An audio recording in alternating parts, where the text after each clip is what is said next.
श्री साई सच्चरित्र। श्री साई सच्चरित्र अध्याय 1। गेहूँ पीसने की घटना और गेहूँ पीसने का आशय। श्री हेमाडपंत ने मूल ग्रंथ का प्रारंभ श्री गणेश, सरस्वती, त्रिदेवों, कुल देवता, माता पिता, ऋषि मुनियों के वंदना से किया है। उसके बाद क्रमश श्री साई चरित्र का विभिन्न अध्यायों में वर्णन किया है। उसे सार रूप में उन्हीं के भाव अनुरूप यहाँ प्रस्तुत किया जा रहा है। गेहूँ पीसने की घटना। 1910 में एक दिन मैं सवेरे श्री साई बाबा के दर्शन के लिए मस्जिद में गया।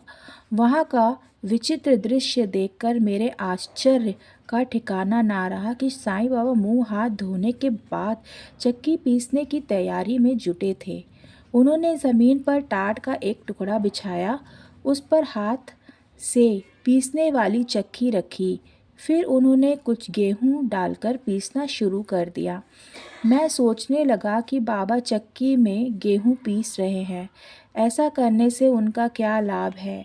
उनके पास तो कोई है भी नहीं और वे अपना निर्वाह भी भिक्षावृत्ति से ही करते हैं।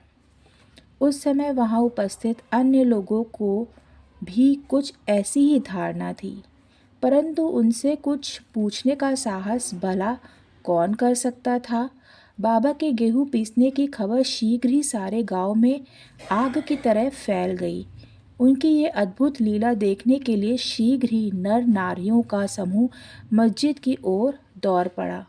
भीड़ को चीरते हुए 4 निर्भीक स्त्रियां आगे वहाँ से हटाकर उनके हाथ से चक्की की मूठ छीन ली और उनकी लीलाओं को गाते हुए स्वयं गेहूँ पीसने लगीं। पहले तो बाबा को क्रोध आया, फिर उनका भक्तिभाव देख वे शांत भाव से मुस्कुराने लगे। गेहूँ पीसते पीसते उन स्त्रियों के मन में ऐसा भाव आया कि बाबा के ना तो घर द्वार है, ना इनके कोई बाल बच्चे हैं तथा कोई देखरेख करने वाला ही है। वे स्वयं भिक्षावृत्ति द्वारा ही अपना निर्वाह करते हैं, अतः उन्हें भोजनादि के लिए आटे की भला क्या आवश्यकता है। बाबा तो परम दयालु हैं, हो सकता है कि वो आटा में हम सब लोगों का वितरण आपस में बांट दे। इन्हीं विचारों में मग्न गीत गाते गाते उन्होंने सारे गेहूं पीस डाले। तब उन्होंने चक्की को हटाकर आटे के 4 बराबर हिस्से कर लिए और अपना अपना हिस्सा लेकर वहाँ से जाने लगीं।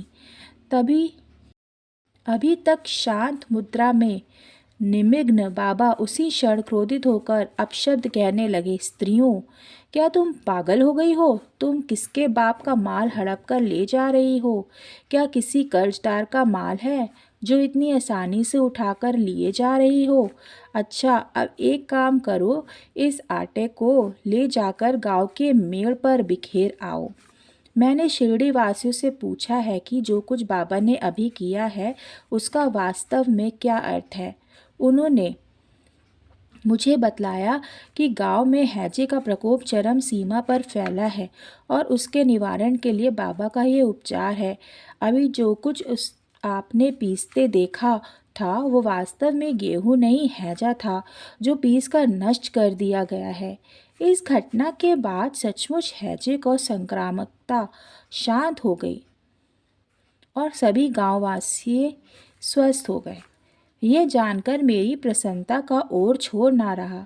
मेरी जिज्ञासा जाग गई। मैं स्वयं से ही प्रश्न करने लगा कि आटे और विशुचि का हैजा रोग का भला पारस्परिक संबंध क्या है? इसका सूत्र कैसे मिले? घटना समझ में आने वाली नहीं लगती है। अपने मन की संतुष्टि हेतु इस मधुर लीला का मुझे 4 शब्दों में महत्व अवश्य प्रकट करना चाहिए।